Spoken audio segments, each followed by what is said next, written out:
Consciousness Rewriting Your Reality by Olivia Milledge. If something can come from nothing, then nothing is just something waiting to be known. Take my theory, for example. Before the first humans knew what fire was, the idea of a man-made flame was otherworldly. It didn't exist as a human reality. To the minds of that time, a person calling light from their own hands was not just difficult, it was impossible. But the moment a hand struck stone to wood and the spark caught, the impossible died. It was always possible. We were just blind to the combination. So, with this in mind, what else is currently sitting in the impossible pile simply because we haven't found the combination? What hidden elements are vibrating right in front of us, invisible until we learn the friction required to see them? We harness the fire of the earth with wood and rock, but perhaps there are higher elements, energies that can make the heavy float or time stop, that require a different kind of formula. Perhaps to manifest the next great element, it doesn't take chemicals or machines. Perhaps it takes a cat, a cup of tea, and the specific rustle of a wild leaf. Society assumes the universe is a machine of gears, but what if it's a machine of harmonies? What if the next fire isn't found in a science lab, but in a specific combination of objects and the consciousness that observes them? Here are 3 impossible combinations. Theories that show what I'm suggesting: the gravity formula. A specific frequency of sound, a hum tla, a certain mineral tlas, a focused thought, the loss of weight, the time formula. Water at a specific temperature tlas, a reflection of a star, it's a melody, a window into the past. The life formula. My idea, the presence of a living animal, the cat tlup, a domestic ritual, the tea pl, a wild element, if the leaf, and a bridge to another consciousness. When I talk about possible combinations, I want you to realize something slightly mind-blowing. Nothing new is ever added to Earth. Everything we have now, iPhones, rockets, those little pods you put in your washing machine, is made of stuff that has been sitting in the dirt for billions of years. We didn't invent the ingredients for an iPhone. We just finally figured out how to put the silicon, the gold, and the electricity together in the right order. Think of the Earth like a massive kitchen cupboard. 1,000 years ago, people were starving while standing in a kitchen full of flour, eggs, and sugar because they hadn't figured out how to make a cake yet. The ingredients for the cake were right there on the shelf, but the knowledge, the recipe, didn't exist. To a person in the year 1000, a triple red velvet cake would look like a miracle. But it's not a miracle. It's just a combination of stuff that was already there. This is my point. We are currently standing in that same kitchen. Right now, in the air around you are the ingredients for things we think are impossible today. Maybe it's a way to heal your body instantly, or a way to move things with your mind, or a way to travel across the world in a blink. Just because we don't have the tech or the PhD paper to explain it yet doesn't mean the ingredients aren't sitting right in front of your face. We're like those people in the year 1000 staring at a bag of flour and saying, well, a cake is impossible because I can't see one. What if the technology we've been waiting for isn't a new machine or a faster computer? What if the technology is you? What if your consciousness is the chef that finally learns how to mix those invisible ingredients together? But we don't need to wait 1,000,000 years for some scientist to tell us what's possible. If the ingredients are here now, then the possibility is here now. We just need to stop acting like hungry people in a full kitchen and start learning how to cook. I've studied and researched the great lengths of consciousness, from reading the brilliant work of Itzhak Bentov's Stalking the Wild Pendulum, felt the vibration of the gateway frequencies mapped by Robert Monroe, and stared into the deep, hidden skies through the lens of Dr. Stephen Greer. They taught me that the mind is not yet truly understood. Yes, we know what the brain is. Yes, we know we can think, but what about the mind, and who is observing the mind? What is that entity that is observing you, observing your mind? Yet, at 26, as I sit here with my own hands and my own observations, I'm still not yet aware of this answer. But then again, the cavemen didn't know the answer to fire either, yet they still found a way to strike the right rocks and understand the flame. Chapter 1. What is consciousness? Let's start with the basics. Most of us know what our brain is. It's that lump of gray matter that handles your heart beating and reminds you to buy Manchego cheese. And we know we can think. You're thinking about these words right now. But here is the part that trips everyone up: consciousness. If you find consciousness hard to understand, don't worry. That's actually just consciousness telling you that it's hard to understand. Think of it like this. Imagine trying to take a whole human brain and cramming it into a tiny ant. Could you ever get that ant to understand how a human feels or why we cry at Meryl Streep movies? Of course not. The ant just isn't built to hold that much information. Putting consciousness into a human body is kind of the same thing. We're trying to understand something much bigger than ourselves with a tool, our brain, that might not be fully upgraded yet. Imagine you are a video game character. Your body is the code, the world around you is the graphics, and your brain is the computer running it all. Consciousness is the person holding the controller. It's the you that actually experiences the game, the one who feels the excitement, sees the colors, and knows that they exist. Without consciousness, the universe is like a movie playing in an empty cinema. The pictures are on the screen, but there's nobody in the seats to see them. Consciousness is the person in the seat. It is the simple, I am feeling you have right now. It's the difference between a camera that records a sunset and a person who actually thinks, wow, that's beautiful.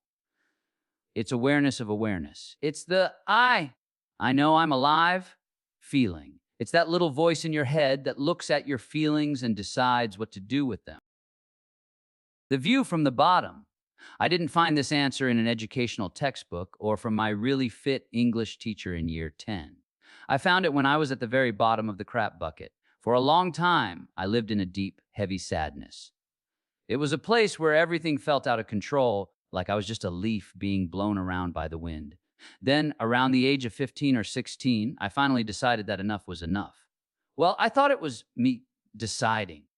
Looking back, it was actually my consciousness finally tapping me on the shoulder and saying, hey, are we really doing this for another 60 years? Because I'm bored and this is exhausting, I started reading a lot. And the more I read, the more I started to understand and see. I began to see that nothing on earth or in the universe is actually fixed. Nothing is permanent. Everything, from the stars in the sky to the way you feel about that boy, is changeable in the blink of an eye. This is the part that changed my life. I realized that I am not my emotions and my emotions are not me. Before that, if I felt sad, I was sad. If I felt angry, I was anger. But once I understood consciousness, I realized there is a meh that stands behind the sadness. There is a meh that watches the anger pass by like a customer watching a waitress get scolded for forgetting the jacket potato on table 2. I am the sky. The emotions are just the weather. How very poetic of me. But to say in a less poetic way, your mind is like a road and your emotions are just the cars driving by. You are the road. The cars aren't you. They're just passing through. Understanding that you are aware of your awareness is the ultimate power move. It means you can access the full extent of free will. Most people think will is just the mental power you use to finish a run after New Year's Eve when it's pissing it down, or the sheer force of character it takes to not eat an entire family-sized bag of Walker's sensations at 1100 o'clock at night. But real will is much bigger than that. Once you realize that you are the one in charge of the person in your head, you realize you actually rule your entire existence. You can change your life. Consciousness isn't just a fancy word people use to sound smart at family dinners. Even though I totally do, it's the most powerful tool you own. It's the master key to a massive room full of infinite possibilities and probabilities. Breaking down the PhD talk now. Don't just take my word for it. I'm not the only one sitting at the dinner table trying to sound clever. Some of the greatest minds in history have said the exact same thing. Let's talk about Nikola Tesla. You can't talk about the universe without mentioning Tesla. He's the guy who gave us the light bulbs we use to see our split-ins in a Primark changing room, but his real passion was the invisible stuff. Tesla famously said, if you want to find the secrets of the universe, think in terms of energy, frequency, and vibration. Now, to completely 180 you, I hate statements like that. It's the kind of thing men with 3 PhDs write, assuming everyone else reading also has a PhD. It sounds fancy, but what does it actually mean when you're just trying to live your life? So let's break this way down. Everything is literally energy. Your phone, your dog, your kitchen table, and your own body. This is a fact. If you zoom in close enough, past the cells, past the atoms, everything is just a tiny ball of power. There is no such thing as solid matter. It's all just energy packed together really tightly. Think of it like a block of ice. It feels solid, but it's actually just energy held in a certain shape. Energy doesn't just sit there, it moves. it wiggles. That wiggling is called vibration. Imagine a guitar string. When it's still, it's just a string. But when you pluck it, it starts to blur and move. Everything in the universe is plucked and vibrating right now. A rock vibrates very slowly, which is why it feels hard. Your thoughts vibrate very, very fast. Frequency is just the speed of that vibration. Think of it like TV channels. If you want to watch Hannah Montana, the movie, you change the channel to Disney. If you want the hypnotic gaze of Jude Law in a beautiful little snowy cottage in Surrey, you turn on Netflix. The movies are always there, in the air, but you can only see and hear the one you are tuned to. When Tesla says the secret to the universe is frequency, he's saying that your life is a TV channel or a radio station. You aren't stuck on the rubbish Christmas film channel if you don't want to be. You just have to learn how to pick up the remote and press a different button. We've all had that moment where you walk into a room and immediately think, right, I need to leave. Nobody has said a word. Nobody has even looked at you funny, but the air feels heavy, like you're walking through an invisible sheet of energy. Or you're about to walk down a dark alleyway, and your stomach suddenly ties itself in a knot, screaming at you to turn around. People will tell you it's just paranoia or your brain playing tricks, but they're wrong.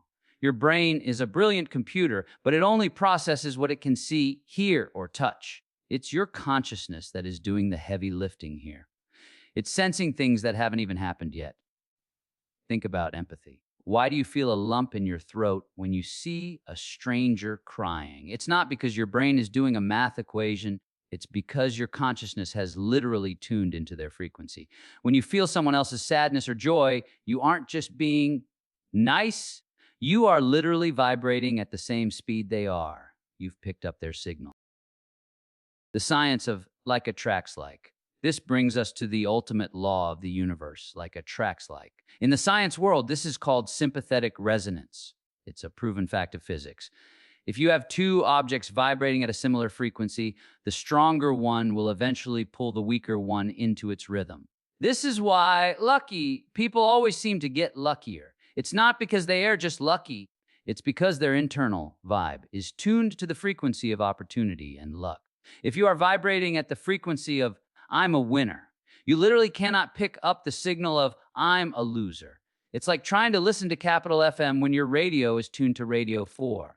The signals just don't mix. The PhD guys call this the observer effect in quantum mechanics. They discovered that just by watching a tiny particle, the scientist actually changes how that particle behaves. Facts. Wait, read that again? Science literally proves that your attention, your consciousness changes the physical world. So when you feel lucky and things start going your way, it's because your consciousness has focused on a lucky frequency, and the universe, being the good little radio it is, starts playing that song for you.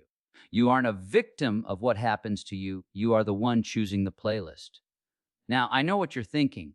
You're sitting there thinking, all right, she's making this sound a bit too easy. If I could just tune in to a holiday or an Oscar, I'd be doing it from my private jet, not reading this. And you're right, it doesn't feel easy. But here's the loophole, the absolute glitch in the system. The only reason it isn't easy is because you've decided it isn't. Think about it. Who told you that earning money is hard, but buying a pint of milk is easy? Who was that person? It was probably someone who found it hard themselves, so they passed that truth down to society. They said it was hard, so for them it was. And because you believed them, your brain, which is basically a very loyal, very stubborn personal assistant, started working 24/7 to make sure your life stayed hard to match your belief. Our brain is actually our nemesis in this. It's been conditioned by years of real life to work against our gut feelings. Your gut, how your consciousness says, we can do this, and your brain immediately pipes up with, actually, statistically, based on our bank balance and the fact that we failed GCSE maths, no, we can't. We need to wipe the slate clean. Imagine you were brought up in a world where you were told that winning an Oscar or becoming a millionaire was just as simple and normal as nipping to the corner shop for some semi-skimmed. If that was your only reality, you wouldn't sweat it, you'd just go and do it. You wouldn't have the mental friction. That makes you stall and fail. What if you woke up tomorrow and realized that the difficulty of a task is just a story you're telling yourself? If everything is just energy and frequency, like we talked about with Tesla, then 1,000,000 pounds has the same stuff in it as a bottle of milk. The universe doesn't have a hard tasks department and an easy tasks department. It just has energy. The only thing making the Oscar harder to get than the milk is the massive wall of conditioning your brain has built around it from teachers, outdated books, and twats from the past that really know nothing at all. Conclusion, the true you is that gut feeling, that knowing that happens before your brain has time to ruin it with logic. We have been trained to ignore our superpower in favor of our programming. Think of your brain like a sat-nav. When you're born, the sat-nav is clear. But as you grow up, people, parents, teachers, the news start typing in blocked road markers. They tell you success is a dead end or money is a one-way street. Eventually, your sat-nav is so full of red lines and road closed. Signs that you don't even try to drive anywhere new. You just stay in your own little neighborhood because your brain tells you it's the only safe route. But here is the scientific truth. Your brain doesn't actually see the world. It interprets it based on what it expects to see. This is a real thing called predictive processing. If your brain expects something to be hard, it literally filters out the easy solutions so you don't even notice them. It's like looking for your keys when they're right in front of you. You can't see them because your brain is convinced they are lost. When you decide that something is easy, you aren't lying to yourself. You are actually clearing the road closed. Signs off your internal sat-nav. You're telling your brain to stop putting up closed signs and that the road ahead is actually clear and safe to drive on. So, how do we actually put this into practice? It starts with a total mental rebrand. You have to be willing to kill off the version of you that thinks life is a struggle. Think of it like Miley Cyrus circa 2013. She realized that the Hannah Montana frequency was no longer serving her, and it certainly wasn't going to get her to where she wanted to go. So, what did she do? She grabbed the scissors, chopped off the wig, got the blonde pixie cut, and essentially told the world, the old software is deleted. I'm on a new channel now. She changed her image, and suddenly, completely different opportunities, Sierra and a giant wrecking ball came her way. From my own understanding, the secret isn't working hard, it's alignment. If you want to win an Oscar, but your brain is vibrating at the frequency of, I'm just a kid from a council estate who's lucky to have a job, then you are a radio trying to play two stations at once. You'll just get static. You have to decide that the Oscar is already on the shelf, and it was just as easy to put it there as it was to put the milk in the fridge. When you go to the shop for milk, you don't pace around the house for 3 hours wondering if the milk will be there or if you're worthy of the milk or if the milk gods are going to smile on you today. You just put your shoes on and go. You know the milk is there. That knowing is the frequency. To make this work in your life, you have to treat your biggest, craziest dreams with the same boring confidence you have for a food run. You have to wipe away the idea that things have to be a struggle. When a hard thought pops up, that nemesis brain of yours trying to protect you, you have to look at it and say, thanks for the input, but I've changed the software. In this house, everything is easy. Scientifically, what you are doing is collapsing the probability. In a world where everything is just energy and flickering possibilities, the version of you that is a famous actor or a millionaire already exists. It's just one of the many channels on the TV. By deciding it's easy and knowing it's yours. Because trap as I grew up, this but why habit started hitting some pretty solid walls. I'd sit in a classroom looking at the rows of desks and ask, why are we sitting in lines learning about the dates of WW2 battles, but we aren't learning about how our thoughts actually work? Why aren't we talking about space or how the pyramids were actually built? The answer was always the same, because that's just how it is. That sentence was my enemy. Because that's just how it is stunted me into thinking the same thing and not asking any more questions as I became disruptive. It's the phrase people use when they've stopped being the user of the computer and have started letting the software run them. I knew I was different from a very young age. It was as if I was aware of my own awareness before I even knew what the word brain meant. I wasn't just living my life. I was watching myself live it, like I was the director of my own little movie. I remember one morning walking to school with my grandma and my brother, Louis. He was 5 and I was about 4. My grandma was trying to teach us how a knock-knock joke works. She gave us the classic knock-knock, who's there? Ducker? Who?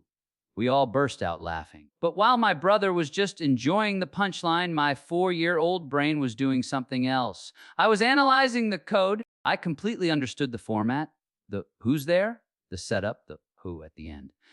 But I didn't want to just follow the rules. I wanted to make my grandma laugh harder than the Doctor Who joke did. I wanted to mess it up on purpose to see what would happen. I looked up, saw a tall lamppost against the sky, and thought, I'm going to get this so wrong that it's actually right. I've got one, Grandma, I shouted.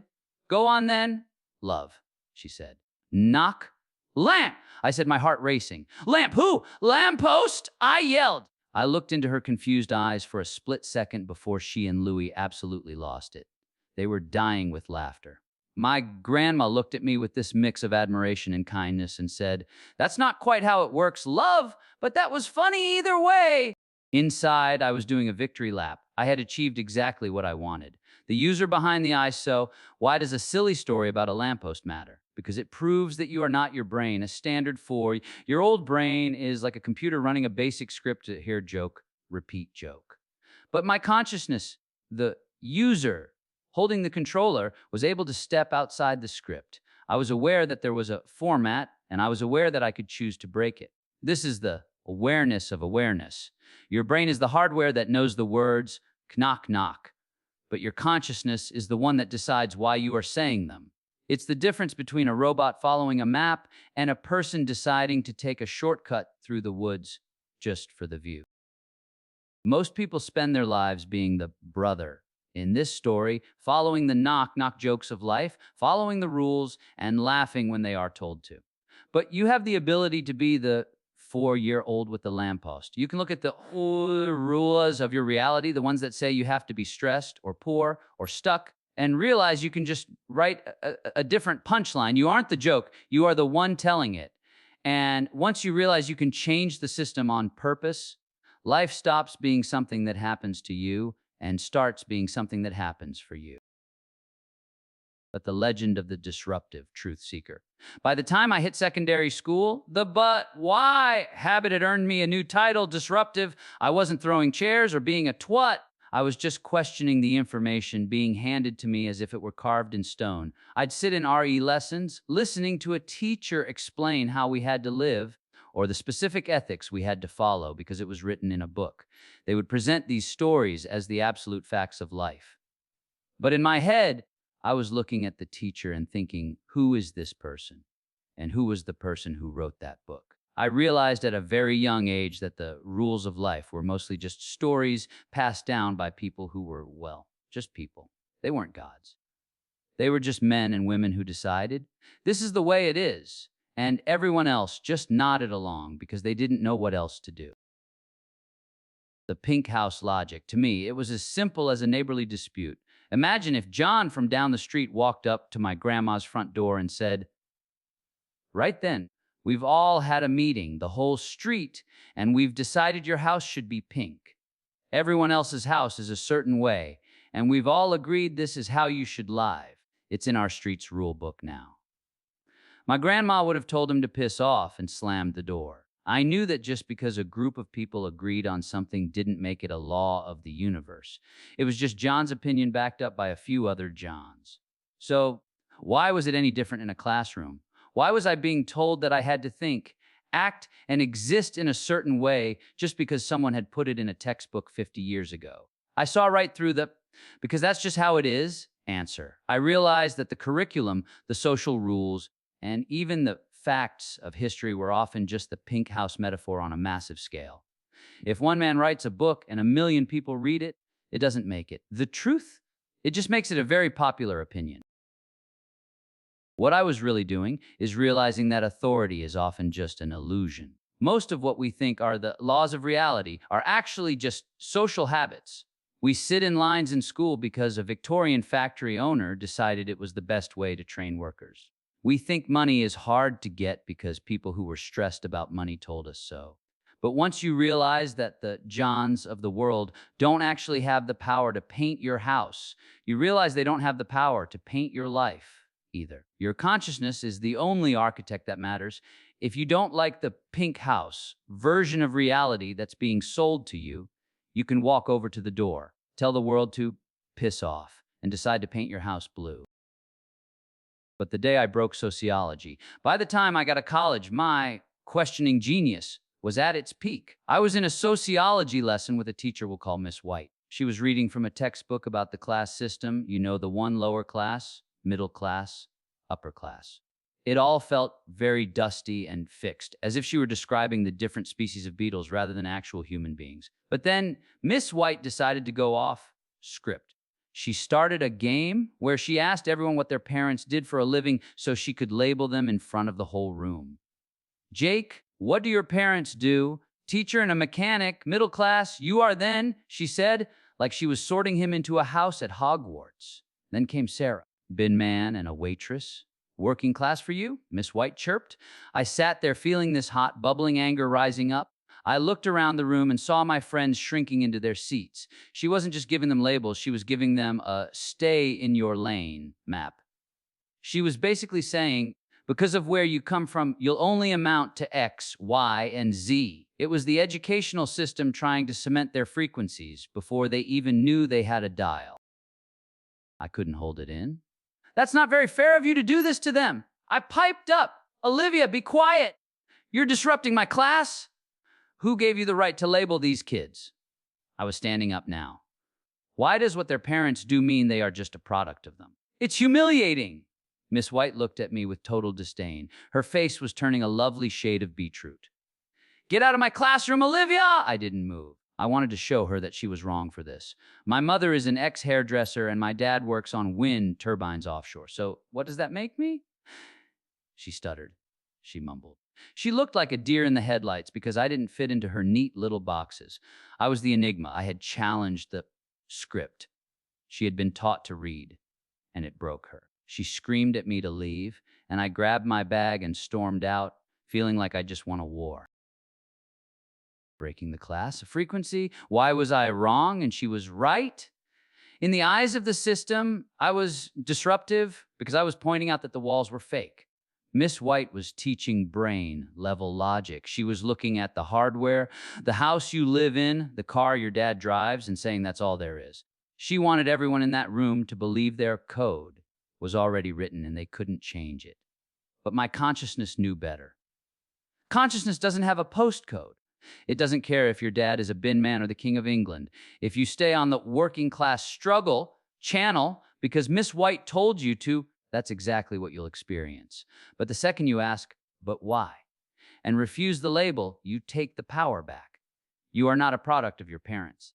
You are not a product of your village. You are a product of your frequency. By storming out of that room, I wasn't just leaving a lesson, I was rejecting a reality. I was deciding that no one, not a teacher, not a textbook, and certainly not a Miss White, was going to tell me what I was capable of.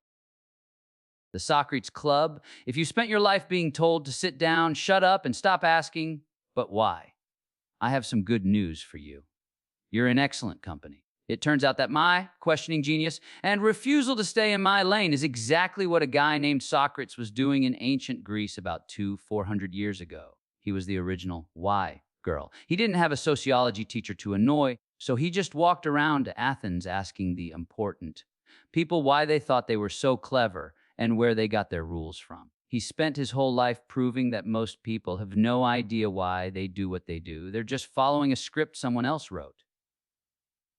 The Greeks even had a fancy name for it, the Socratic method. To you and me, it's just being a disruptive enigma. But to philosophers, it's the highest form of intelligence. It's the act of peeling back the layers of, because that's just how it is, until you find the truth.